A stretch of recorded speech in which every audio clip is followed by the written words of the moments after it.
같이 주보 보시겠습니다.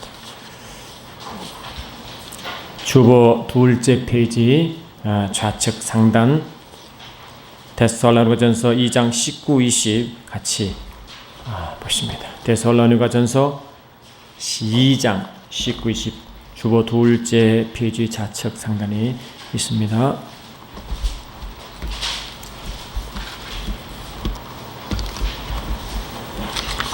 할렐루야. 찾았으면 같이 한 목소리로 합독하시겠습니다. 데살로니가전서 2장 19, 20 시작. 우리의 소망이나 기쁨이나 자랑의 면류관이 무엇이냐? 그의 강림하실 때 우리 주 예수 앞에서 너희가 아니냐? 너희는 우리 영광이요 기쁨이니라.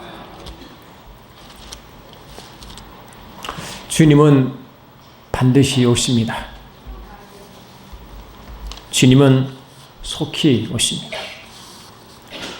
저와 여러분이 주님의 길을 예비한 자가 되어 기다릴 때 어떤 기쁨으로 우리가 살아가십니까?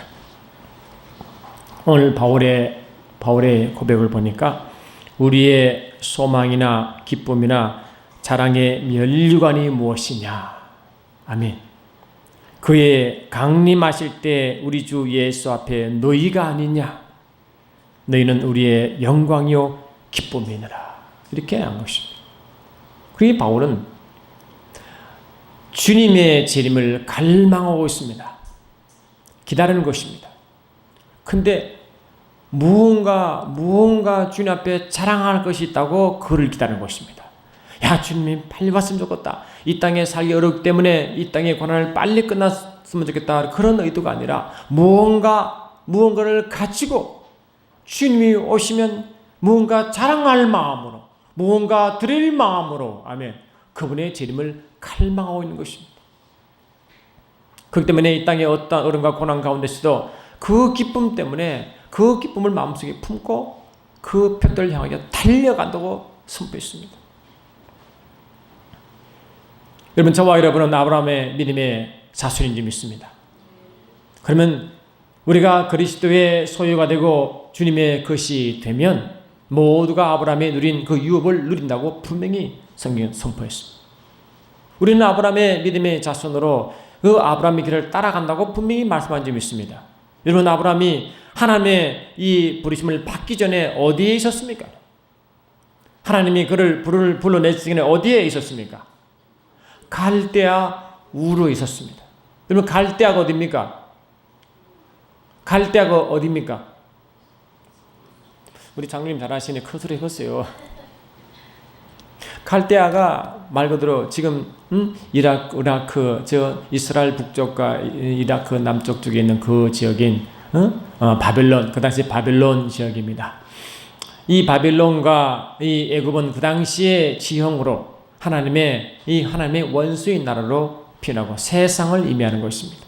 다시 말하면 이 아브라함은 세상 가운데 있을 때 아브라함이 있는 곳에 이 우르 지방인데 그 우르 지방은 우리가 말하는 이 문명의 발생지 중에 하나인 것입니다. 메소포타미아 문명 발생지에 거기에 살고 있었어요. 그러니까 이 아브라함은 먹고 마시고 있는데 거름 없이 산 사람이었습니다. 그를 하나님을 불렀습니다.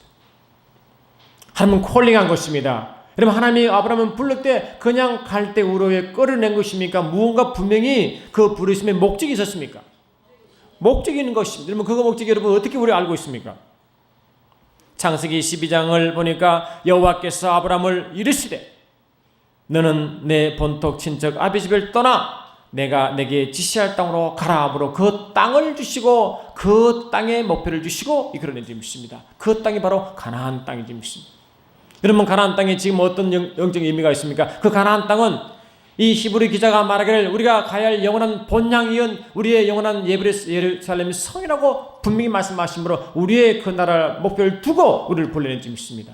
우리가 아브라함의 자손이기 때문에 우리 또한 통일하게 세상 가운데 있을 때 우리를 불러내었음을 믿습니다. 아브라함이 주신 목적은 하나님은 그랬어요. 내가 너로 큰 민족을 이루고, 아멘, 큰 민족을 이루고 내게 복을 주어 내 이름을 창대게 하리니 너는 복의 근원이 될지라. 이렇게 선포했어요. 하나님은 아브라함을 불러 그게 축복을 선포했습니다. 너는 복이 될 것이다. 복의 근원이 될 것이다. 아멘. 그리고 하나님 마음은 어떻게 아브라함에게 표현했냐 하니까 만일 너를 축복하는 자가 있으면 내가 그를 축복할 것이다. 근데 반대로 너를 저주한 자가 있으면 내가 그를 반드시 저주할 것이라는 것입니다. 이처럼 하나님은 자신의 마음을 아브라함에 표현하시고 절대 보호와 절대 축복을 선포했습니다. 저와 여러분도 하나님의 불림받을 때는 이런 복이 있는 점이 있습니다. 저와 여러분에게는 하나님의 복을 가지고 복을 선포하시고 우리에게 무언가를 불러내는 의도를 말하는 점이 있습니다. 에베소 1장 3절 보니까 저와 여러분들은 하늘에 속한 모든 신령한 복으로 복 주시되 함으로 복을 선포해 주셨습니다. 우리는 그런 복이 있습니다. 아브라함처럼 말이죠. 할렐루야. 근데 그 전에 아브라함 복을 선포할 때 하나님은 그 조건이 있습니다. 그 조건이 큰 민족을 이루는 것이 믿습니다. 아브라함의 큰 민족을 이루라고 불러냈습니다. 큰 민족이 바로 유다 민족입니다. 이스라엘인 것입니다. 여러분, 이스라엘이 주님 말씀하실 때 큰 민족인데 그 큰 민족이 하나님 보기에 이 땅의 민족이고 이 땅의 많은 열방 가운데 또 하나님 민족이 있어요. 어떤 민족을 말하는 것입니까? 여러분? 하나님이 아브라함이 말하신 그 큰 민족이 유다 민족인데 이스라엘 민족인데 그 이스라엘 민족이 이 땅의 많은 열방 가운데 바벨론 족속, 애굽 족속, 많은 족속 가운데 한 족속입니까? 어떠한 족속을 말하는 겁니까? 하나님은 빌라도와 대화할 때 그랬어요. 내 나라는 이 땅에 속한 것이 아니라 내 나라는 이 땅에 속한 것이 아니라 만일 이 땅에 속한 것이었다면 이 이스라엘 백성들이 나를 보호할 것이다. 그러나 내 나라는 이 땅에 속한 것이 아닙니다. 나는 분명히 이스라엘 왕이니라. 그러나 저들은 나의 백성이지만 나를 십자가로 몰아넣느니라. 그러므로 나의 백성은 저들이 아니니라. 아멘 합시다. 나의 백성은 따로 있느니라. 이 땅에 속하지 않은 하늘나라의 백성을 선포했습니다. 그러면 하나님은 예수님은 이 큰 민족을 이룬 이스라엘 백성을 이룬 그 민족은 하나님 보기에 이 땅에 속한 민족이 아니라 하늘에 속한 유대인 민족을 선포한 그를 위해서 이스라엘 아브라함을 불러내었습니다. 우리는 다 예수 믿어 예수의 것이 되었으면 동일한 아브라함과 같은 미션을 가지고 있습니다. 우리가 알다시피 하나님은 이 땅에 오셔서 이 땅에 아들 예수를 보내셨죠. 보내셔서 이 땅에 30년 동안 계시다가 3년 반 동안 그의 제자와 함께 일을 행하시고 하늘로 올라갔습니다. 하늘로 올라가시기 전에 하나님은 제자들에게 무슨 말씀을 선포했습니까? 예수님이 부활 성천하시기 전에 이 땅에 있는 제자들에게 무슨 말을 선포하시고 올라가셨습니까? 이런 마태복음 28장 같이 피십시오.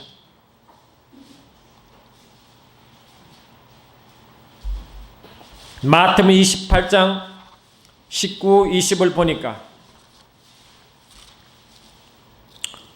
할렐루야. 마태복음 28장 19, 20 같이 읽습니다. 시작.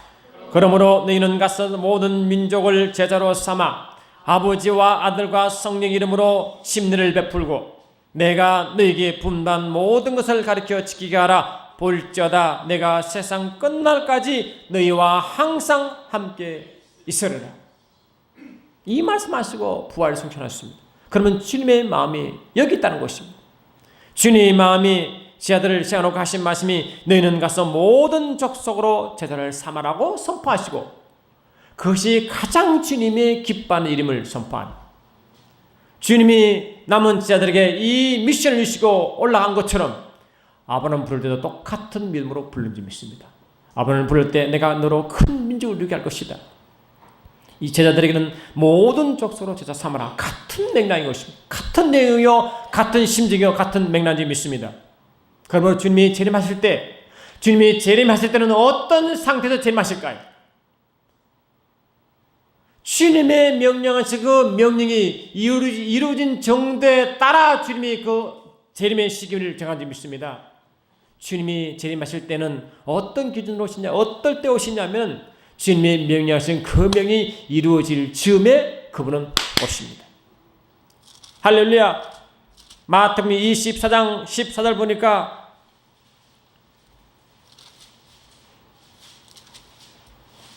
마태복음 24장 14절 시작. 이 천국 복음이 모든 민족에 증거되기 위하여 온 세상에 전파되리니 그지야 끝이 오리라. 아멘. 그 주님이 언제 이 끝이 온다는 것은 주님의 재림 때를 말하는 것입니다. 주님이 재림할 그 시기는 뭐라고요? 그 시기는 천국 복음이 모든 민족에 전파된 그때 오시는 것입니다. 이 일을 위해서 아브라함은 불렀고, 이 일을 위해서 주님이 성취하실 때 제자에게 명령하셨고, 그 시점이 이룰 때 그 주님이 오실 줄 믿습니다. 그러므로 사도 바울은 어떤 기쁨이 있는 것입니까? 이런 기쁨이 있는 줄 믿습니다. 일평생 주님 만났습니다. 많은 고난을 당했습니다. 핍박을 받았습니다. 그러나 그 핍박을 이길 수 있는 유일한 힘은 주님 오실 때 그 선물을 준비하고 그분께 자랑하려고 기다리는 줄 믿습니다. 그 이야기가 오늘 데살로니가전서 2장 말씀인 줄 믿습니다. 우리의 소망은, 우리의 기쁨은, 우리의 자랑의 면류관은 바로 너희가 아니냐, 예수 있는 우리가 아니냐. 내가 너희를 주님께 인도했느니라. 내가 너희를 주님의 제자 삼았느니라. 내가 너희를 주님과 화해시켰느니라. 내가 너희를 하나님의 소유가 되게 했느니라. 그 말씀입니다. 그게 제자인 줄 믿습니다. 그런 자랑이었습니다. 그러면 저와 여러분은 주님 오실 때 기다리십니까? 주님을 기다렸습니까? 그럼 무슨 선물을 주께 준비하고 있습니까? 가장 큰 선물은 주님 명령하신 대로 아브라함 부른 소명대로 소명을 얼마나 감당했느냐, 그게 달린지 믿습니다. 그것이 우리의 자랑인 것입니다. 주님은 그러기 위해서 우리에게 달란트를 허락했습니다. 이런 마태복음 25장을 보십시오. 마태복음 25장을 보니까 하나님 우리에게 각각 하나님 주신 달란트를, 하나님 허락하신 달란트를 허락했습니다. 어떤 사람은 마태복음 25장 14절을 보십시오. 우리 14절부터 14, 15, 16 같이 읽습니다. 시작.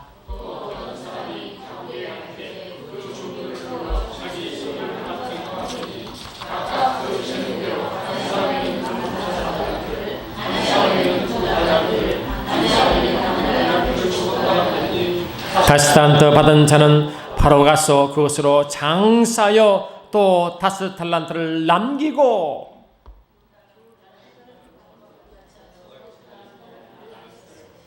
심팔 시작. 1 달란트 받은 자는 가서 땅을 파고 그 주인의 돈을 감춰 주었더니, 할렐루야, 하시고 19절 시작. 오랜 후에 그 종들의 주인이 돌아와 그들과 결산할 때, 주인이 돌아올 때가 주님 재림 때인 것입니다.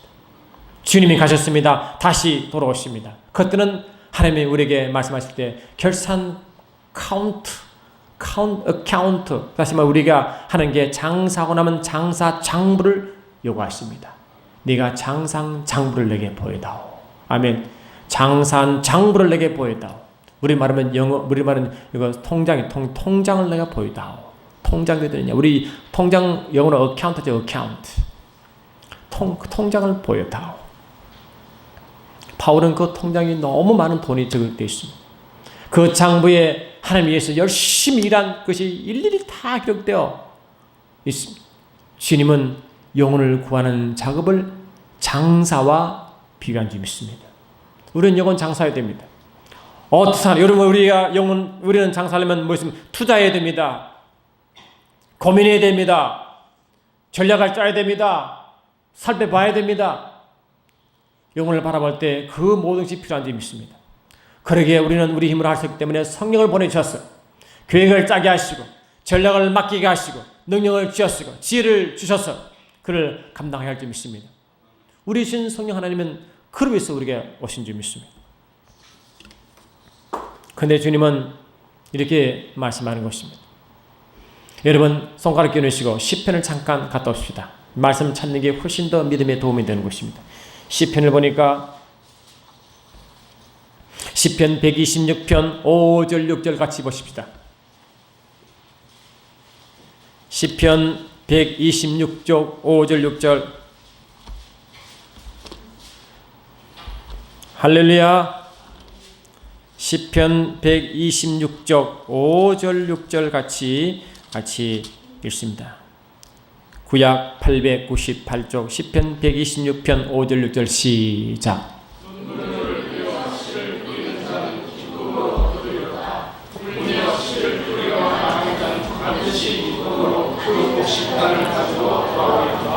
씨를 뿌리는 자, 나중에 추수할 때 기쁨으로 그 식단을 가져오는 자. 여러분, 씨가 바로 복음의 씨 아니겠습니까? 말씀을 선포하는 거 아니겠습니까? 천국 복음을 선포하는 것이죠. 그때 선포할 때 그냥 웃으며 선포했습니까? 눈물로 선포했습니까? 여러분, 눈물을 흘리며. 여러분, 복음 전할 때 쉬운 것이 아닙니다. 지금 복음을 전할 때 내가 남은 시간 다 쓰고 나머지를 가지고 전한 것이 아닙니다. 세상 살기 얼마나 없습니까, 여러분? 어렵고 힘든 가운데, 시간 가운데 그 시간을 내고 자기 주문을 또 해서 그 씨를 뿌릴 때 여러분 눈물이 있다는 것입니다. 내가 쓸 건 다 쓰고 시간 내가 다 쓰고 다 끝에 짜투리 시간을 들으면 무슨 눈물이 있습니까? 그건 눈물이 아닙니다. 내가 쓸 건 많고 내 투자할 시간이 많지만은 그를 아끼고 눈물로 아끼고 해서 복음 전하는데 얼마나 방해가 심합니까? 그 방해를 받아가면서 그 환난 가운데서도 궁핍 가운데서도 복음을 전할 때 얼마나 눈물이 흘리겠습니까? 눈물을 흘리며 여러분, 눈물을 흘리보지 않은 자는 이 의미를 알 수 없습니다. 여러분, 다니엘서 알죠? 다니엘은 이스라엘 백성들이 하나님을 떠나 우상을 섬기다가 하나님의 진노함 때문에 바벨론으로 노예로 끌려간 것입니다. 노예로 끌려갔습니다. 그때 다니엘이 하나님을 섬기며 하나님 앞에 환상의 말씀을 봤는데, 그때 주님이 오실 때 그 마지막 때 어떤 현상이 있느냐? 다니엘 12장 3절 보니까 지혜 있는 자는 궁창의 빛과 같이 빛날 것이요 많은 사람을 옳은 대로 돌아오게 한 자는 별과 같이 영원토록 빛이라고 그랬어요. 다시 말하면 궁창의 빛과 같다 그래요. 궁창의 빛과 같다. 그러니까 이 지금 별과 같이 빛날 때 빛난다는 것은 어둠이 있다는 건 증거 아닙니까? 어둠이 있으니까 빛이 나죠. 그러니까 이 별같이 빛난다는 것은 어둠을 가져가는 것이고 어두운 궁창을 가져간 것입니다. 그것은 얼음이요 환난이요 핍박이요 눈물 흐르는 것인지 믿습니다. 그곳에서 빛이 나는 것입니다. 다시 말하면 우리가 살아갈 때 영혼을 위해서 씨를 뿌릴 때 그 자체가 어두운 가운데 고통 가운데 환난 가운데 궁핍 가운데 말씀을 전하는 줄 믿습니다. 우리는 그렇습니다. 내가 좀 삶이 풀리면 전도하지 뭐. 내가 좀 주문이 차면 할게. 그렇게 맞아줬습니다, 주님은. 주님은 우리가 어렵고 삶 가운데서 때를 얻든지 못 얻든지 씨를 뿌리라고 선포했습니다. 그러니까 주님이 오실 그때는 뭡니까? 어둠의 세계요, 어둠의 시대요, 환난과 궁핍이 있는 그 세대이기 때문에 그때도 여러분 주님께 주의 영광을 위하여 그 말씀의 씨를 뿌리고 있냐는 묻는 것입니다. 아이, 목사님 살아봐요. 힘들어요. 아유, 힘듭니다. 살기 보통 어려운 거 아닙니다. 병든 할 수 없습니다. 돈이 없어 못합니다. 삶이 어려워 못합니다. 모든 조건이 다 있습니다. 그러나 그 모든 조건 가운데서도 뿌린 자가 진짜 예수를 믿자며 선포합니다. 아버지 마음을 가진 자인지 믿습니다. 그는 아무 조건이 필요 없습니다. 눈물을 흘며 씨를 뿌려야 되는지 믿습니다. 그런데 신기한 게 말이죠. 그 눈물을 뿌릴 때마다 기가 막힌 사건은 그럴수록 주님이 살아계심을 경험한다는 겁니다. 눈물을 흘릴수록 주의 위로를 받는다는 것입니다. 내가 어려운 가운데서 마음을 들 때 그때 주님을 만난지 믿습니다. 여러분, 성령을 왜 주었습니까? 성령을 경험하니까 베드로처럼 그 영광 속에 들어가니까 너무 좋아. 너무 황홀해. 너무 기뻐. 그래서 뭐면 초막상을 쉴 때 하나는 주를 위하여, 하나는 엘리야를 위하여, 하나는 모세를 위하여 그런 이야기 할 수 있죠. 그러나 이 땅의 삶은 어렵습니다. 주님이 이 땅에서 말씀을 전하며 고통 가운데 있을 때 하늘 위를 가지고 가라고 주를 겸할 줄 믿습니다. 하늘 소망을 가지고 가라고 성령을 주었어요. 성령을 주신 근본 이유가 예수의 증인되라고 주었습니다.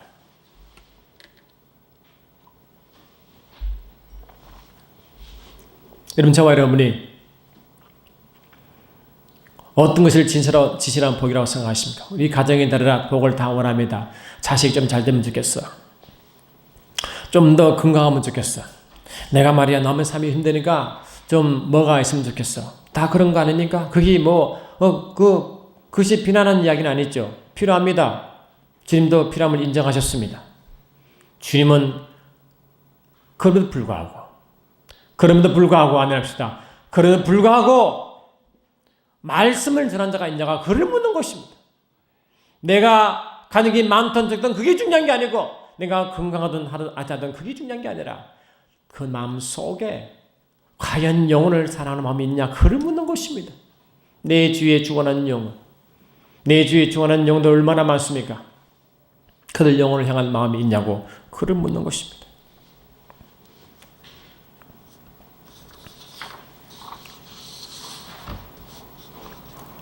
할렐루야. 주님은 우리에게 말씀하실 때 요한계시록 7장을 보니까 이렇게 기록된 걸 보았습니다.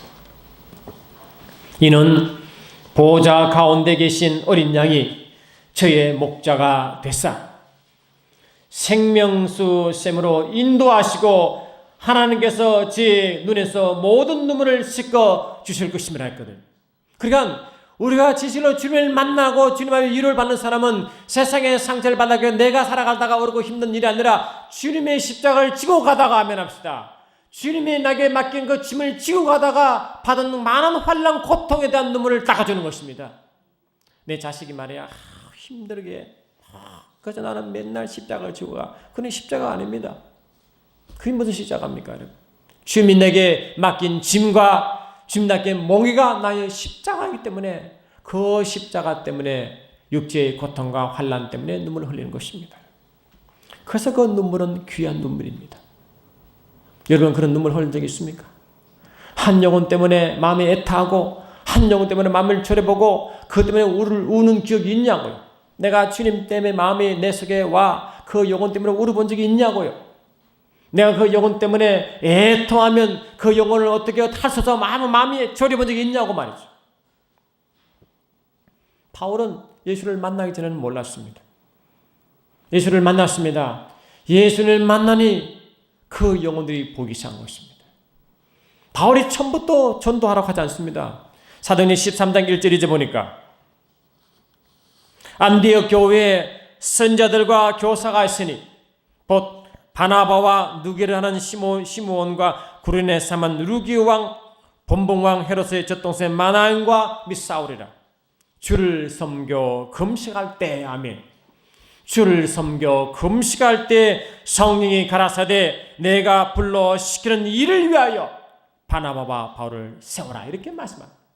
주님께 기도하고 예배를 드리는데 그 예배 주께 나가려고 금식하며 예배를 드리는데 그때 주님이 오셔서 둘을 세워라. 바나바와 바울을 세워라. 그것이 뭡니까? 그때 주의 마음을 전했죠. 주의 미션을 줬죠. 주의 말씀을 줬죠. 그것이 전도였습니다. 그럼 우리가 주님이 깊이 만나면 주의 마음을 느끼면 우리에게 어떤 마음이 오느냐? 영혼을 향한 마음이 내 속에 일어나기 믿습니다. 영혼을 향한 마음이 내 속에 일어나기 믿습니다. 여러분 그렇지 않습니까? 그러니까 아브라함 부를 때 아브라함 부른 이유도 큰 민족이 이르르고 아멘. 예수님이 부활 성천에 가실 때 모든 족속을 제자 삼으라고 우리가 예수를 만날 때 영으로는 성령이 오실 때 그 성령 하나님이 하시는 우리 말씀 뭐냐? 내가 예루살렘과 유대와 사마리아와 땅끝까지 내 증인 되라고 아멘 합시다. 목표가 딱 하나인 것입니다. 영혼을 구하라는 것입니다. 영혼을 구하라는 것입니다.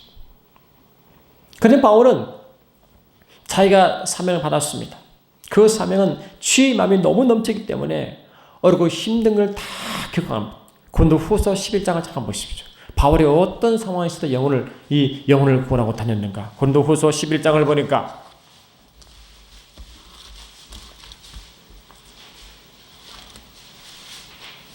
고린도후서 11장 할렐루야 11장 23절부터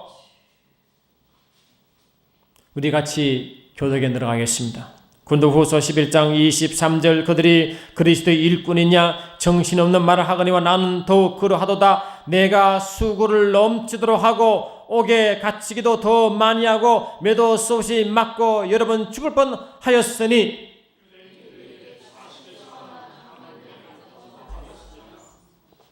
세 번 태장으로 맞고 한 번 돌을 맞고 세 번 파선하고 일주일을 깊은 바다에서 지냈으며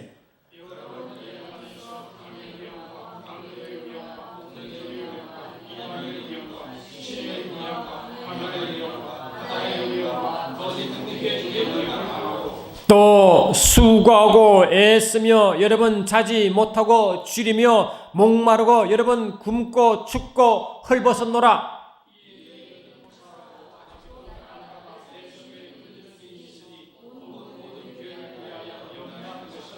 29, 30 시작. 누가 약하면 내가 약하지 아니하며 누가 실족하게 되면 내가 애타지 아니하느냐. 내가 부득불 자랑한지인데 내가 약한 것을 자랑하리라. 바울의 삶이었습니다. 여러분 이 돈을 주면 이렇게 할 수 있겠습니까? 내가 돈을 주면 이렇게 할 수 있습니까? 여러분 집 몇 채 사주면 이렇게 할 수 있습니까? 여러분 우리가 세상 조건으로 할 수가 없습니다. 주님의 마음이 임하니까 주의 마음이 있기 때문에 하는 줄 믿습니다. 그러니 바울은 자기 받은 사명 때문에 아버지 마음 때문에 그냥 있을 수가 없는 것입니다.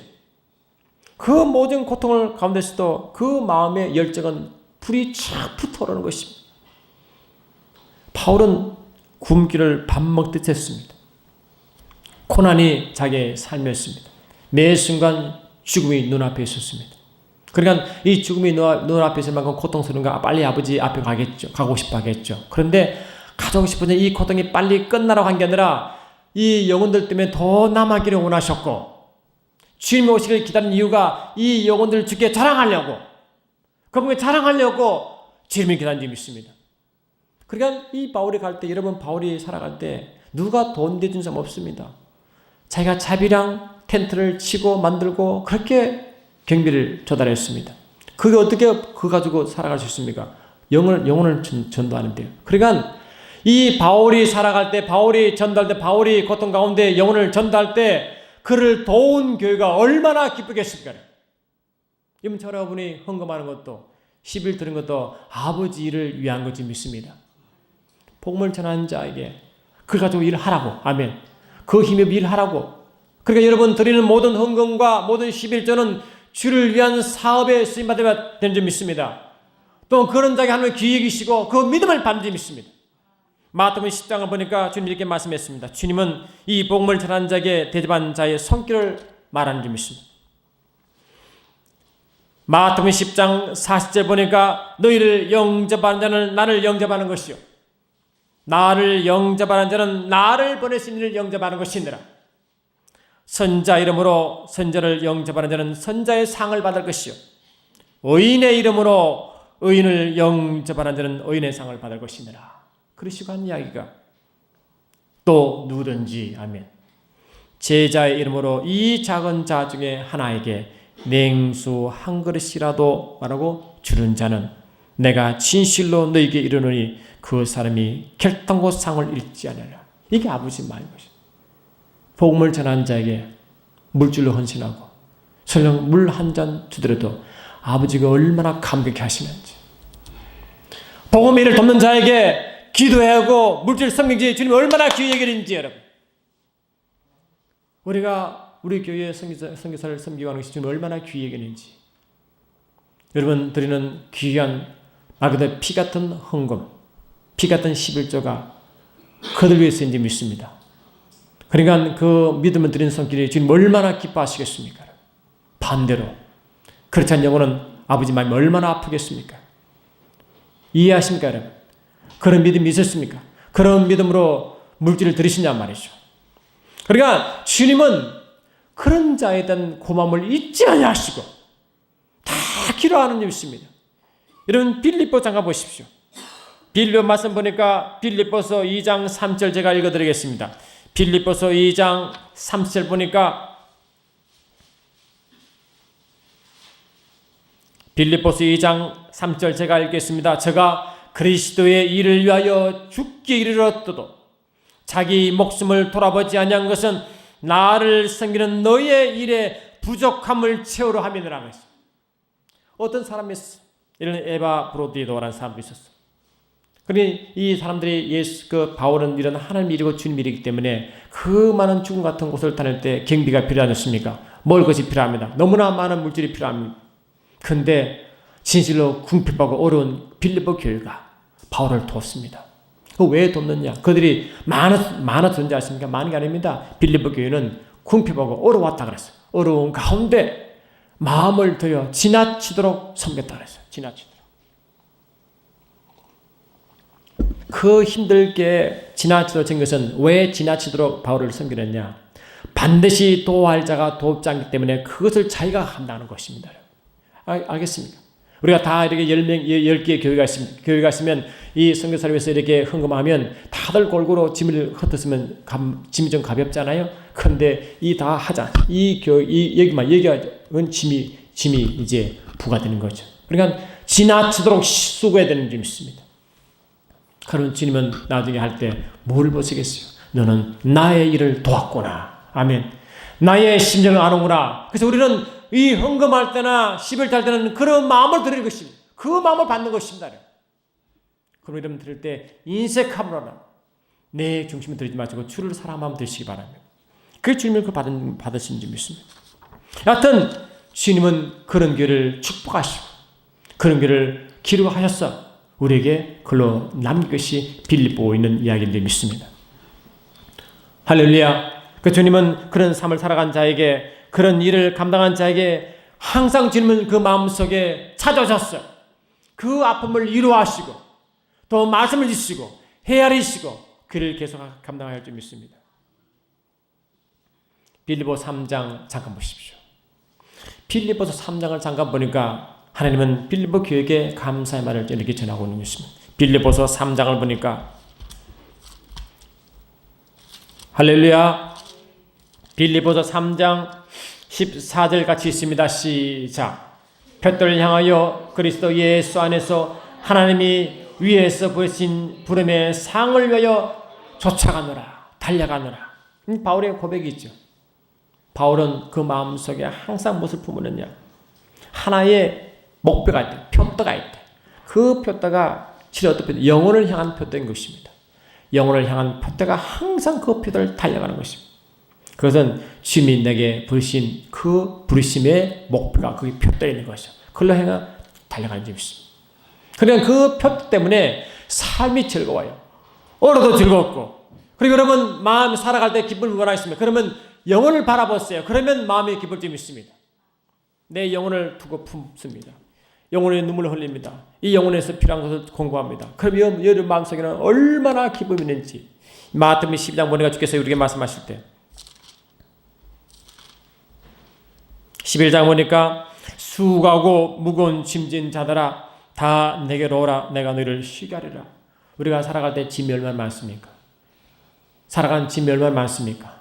어떤 사람은 질병이 있을 수도 있고 어떤 삶의 문제가 있을 수 있고 어떤 자식의 문제 뭐 여러 가지 문제가 많잖아요. 그런 모든 문제가 다 우리의 짐인 줄 있습니다. 그런데 주님은 야 내가 와서 말이지 그 짐을 벗겨주게 하지 아니하시고 다른 짐을 또 우리에게 지우십니다.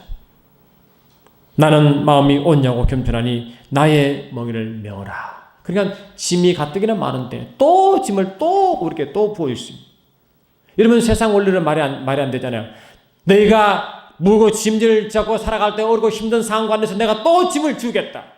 그러면 우리 그 짐을 지면 쓰러지지 않잖아요. 그런데 쓰러지지 않고 말씀하시기를 나는 마음이 온유하고 겸손하니 너 내 멍에를 펴고 내게 배우라. 그러면 너희 마음이 쉼을 얻으리라. 보세요.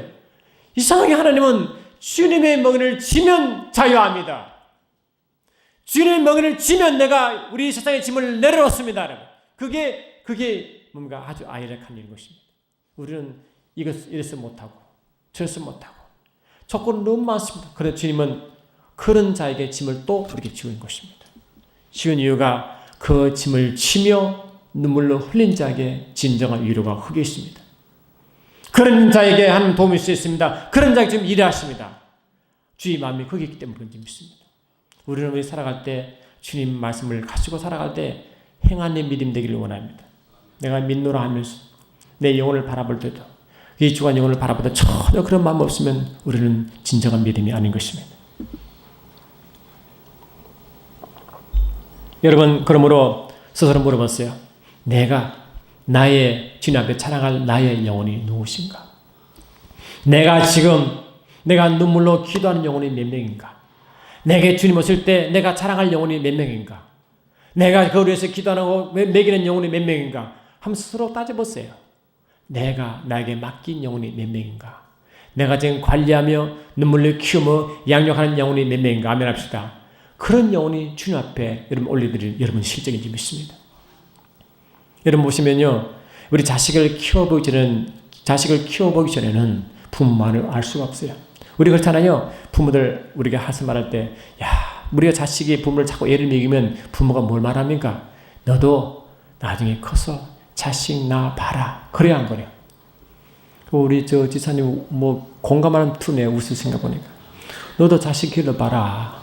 자식 길러보면 그때 내 마음을 알 거다. 저와 여러분도 영적 부모가 되어 영적 자녀를 길러보지 않으면 절대로 주의 마음을 알 수가 없습니다. 여러분 영혼을 맡으십시오. 양육하십시오. 가르치십시오. 그걸 위해 기도하십시오. 투자하십시오. 시간도 마음도 물도 투자하십시오. 그럴 때 주의 위로가 있을 것이고 주의 축복이 따라올 줄 믿습니다. 너희는 먼저 그의 나라를 그 의를 구하라. 그러면 내가 입고 먹고 마시는 너에게 더해준다는 말씀을 그를 진실인 줄 믿습니다. 우리 속에 그런 마음이 부담이 있는 사람은 반드시 주님이 일하십니다. 오셔서 위로하시고 그 피를 채우시고 그것은 아브라함의 주신 약속이 우리에게 그대로 온 것입니다. 창세기 12장 3절 다시 보니까 아버지 마음을 했잖아요. 내가 너를 큰 민족을 맡긴다. 너를 그 때문에 아마 눈물을 흘릴 것이다. 방해를 받을 것이다. 핍박을 받을 것이다. 그러나 내가 너를 일할 것이다. 만약에 누가 너를 저주하면 내가 그냥 있지 않겠노라. 만약에 너 일을 돕는 자가 있으면 내가 축복할 것이다. 그러므로 우리가 다 아브라함의 자손으로 아브라함 일을 행할 때 우리의 삶은 걱정하지 마시기 바랍니다. 주님이 다 책임지십니다. 때에 따라 필요에 따라 다 먹이시고 여러분 자녀도요. 자녀가 여러분 자녀를 잔소리할 이유가 없어요. 와서 그 영을 향하는 기도하고 또 기도하는 자녀는 보면 그런 부모 보면 자녀는요 잘 되게 돼 있어요. 자녀가 다 보고 크는 것입니다. 믿음의 본을 보면 자식인데 잔소리할 이유가 전혀 없습니다. 그냥 말 안 해도 따라옵니다. 따라옵니다. 제가 몸이 힘들고 그럴 때 저게 자랑이 아니고요. 그래 우리 큰놈 오면 큰놈이 하도 믿음이 없으니까 맨날 내가 혼내는 것입니다. 혼내고 잔소리합니다. 근데 원래 아빠는 잔소리꾼이니까 잔소리가 이해하지만 그래도 고마운 것이 뭐냐. 허르고 힘들 때 영혼 때문에 울고 또 주님이 역사하지 않으면 마음이 아파서 막 기도하는 그 모습을 보고 컸어요. 그러니까 그리고 일이 힘들고 일이 많아도 아침에 하면 습관적으로 무릎 꿇고 기도합니다. 습관적으로 말씀 보고 하루를 시작합니다. 믿음이 좋은 게 아닙니다. 보고 배운 것입니다. 매 순간 기도하고 말씀 보고 하는 것을 여러분 삶을 통하여 가르치면 여러분 자녀가 본받게 되는지 믿습니다. 그게 자녀에 대한 선물인 것입니다. 멀리들 생각하지 마시고 자유를 생각하지 마시고 그것도 나쁜 건 아니지만 가장 중요한 것은 여러분이 주님 말씀 뭐를 행하는지 어떻게 하는지를 보여주십시오. 영혼을 향해 울면 자녀는 반드시 그 길을 따라도 되어 있습니다. 그러면 축복은 자녀에게 그렇게 흘러가는 줄 믿습니다. 아버지의 마음이 거기이기 때문에 주의 마음이 거기이기 때문에 주님은 역사하셔서 위로하시고 이 땅을 채우시고 복을 주시고 역사함을 믿습니다. 사랑하는 주님, 우리의 삶이 주님을 향한 삶이지만 삶 가운데 녹록지 않습니다. 그러나 그럼에도 불구하고 주님에게 눈물 흘린 자에게 위로를 주시고 능력을 주시고 사람을 붙이시고 물질을 더하여 주셔서 그 모든 일을 능력하게 할 줄 믿습니다. 우리의 소망은 주님이요 우리의 보람은 우리에게 맡긴 영혼을 미시고 주님을 찬양하는 나참 예수 이름으로 기도드리옵나이다.